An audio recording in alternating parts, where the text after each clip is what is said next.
Bonsoir, eh bien, je suis ravi de vous retrouver en cette fin d'après-midi d'été, alors que le chant des cigales est en train de s'atténuer progressivement, pour vous parler justement d'un point de clarification de la chaleur sur le méridien du poumon. J'ai nommé le 5 poumon, le point numéro 5 du méridien du poumon, Cheze. Dont je viens de vous donner donc l'indication fondamentale, un grand point de la clarification de la chaleur sur le méridien du poumon.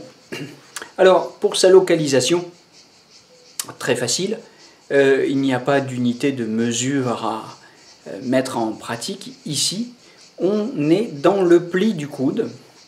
Il s'agit très exactement d'un point qui se trouve dans la dépression en dehors du tendon du biceps brachial.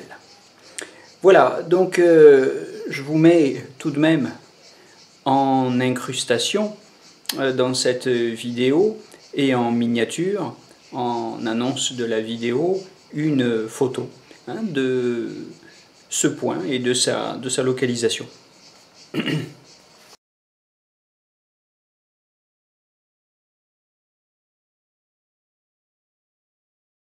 Alors, en médecine chinoise, c'est un point qui appartient à la catégorie des points He, mer. Mer comme l'océan. C'est un point mer du méridien du poumon.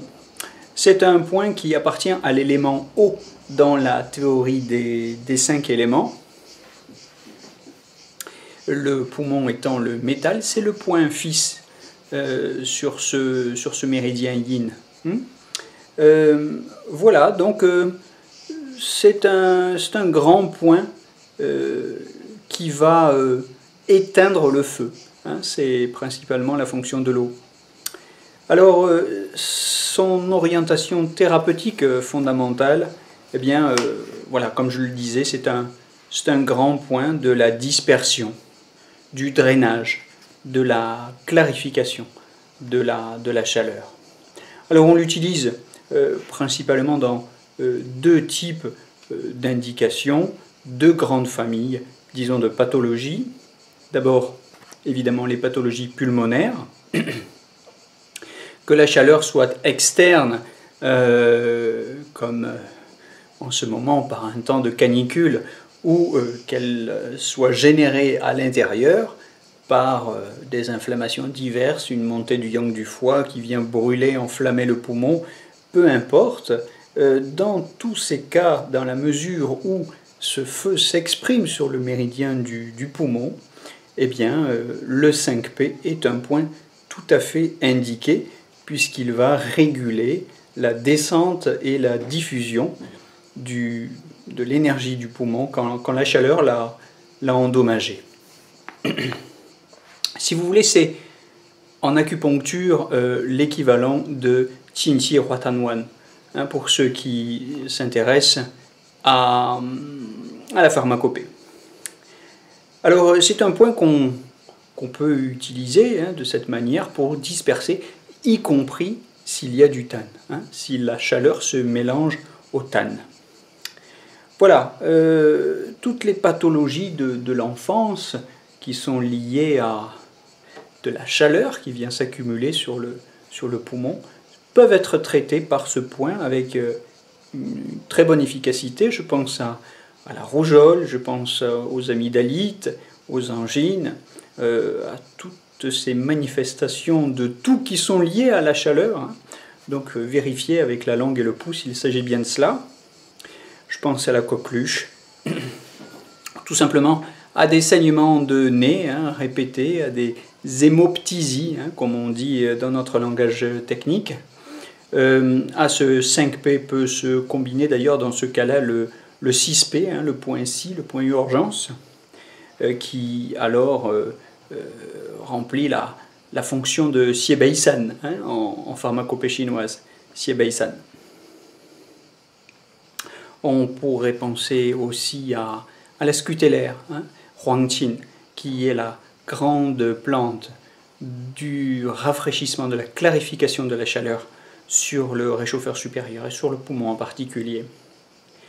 Voilà, pensez à ce point dans le cas où ces inflammations descendraient aussi par la vessie, puisque vous savez que cette chaleur peut chercher et trouver toutes sortes de voies de sortie, d'élimination. Et si la vessie est affectée, il faut penser au poumon. Pourquoi au poumon? Bien parce que, comme vous le savez, dans la théorie des 3 réchauffeurs, le poumon est la voie supérieure de l'eau. Donc il y a un rapport entre la gestion des liquides et le poumon. Voilà, bon, évidemment dans ce cas-là, on le couplera volontiers avec un 3RM par exemple. C'est pas mon objet aujourd'hui, mais évidemment ce point en général, à moins qu'on fasse de l'acupression et qu'on soit limité par le nombre de prises de points, mais sinon ce point évidemment peut se coupler à d'autres. Voilà, il y a une deuxième grande catégorie de pathologies qui peuvent se traiter par ce point. Ce sont les pathologies inflammatoires au niveau des articulations. Je pense d'abord évidemment aux tendinites, mais aussi au syndrome atrophique. Je pense aux myopathies d'une manière générale, qui sont des phénomènes de consomption des tissus dus à la chaleur. La chaleur brûle et il faut clarifier cette chaleur. On le fait très efficacement avec le 5P qu'on combinera là encore à d'autres points. Je pense par exemple au 44 estomac ou au 7 rein qui va aider à soutenir le yin pour nourrir l'eau et contenir le feu qui brûle les tendons, les muscles, etc. Voilà un petit peu quelles sont les 2 grandes orientations thérapeutiques de ce 5 poumons. Vous avez noté sa localisation. Eh bien, je vous souhaite une bonne pratique. Je vous donne rendez-vous très bientôt pour une nouvelle vidéo d'anatomie énergétique avec les formations énergie.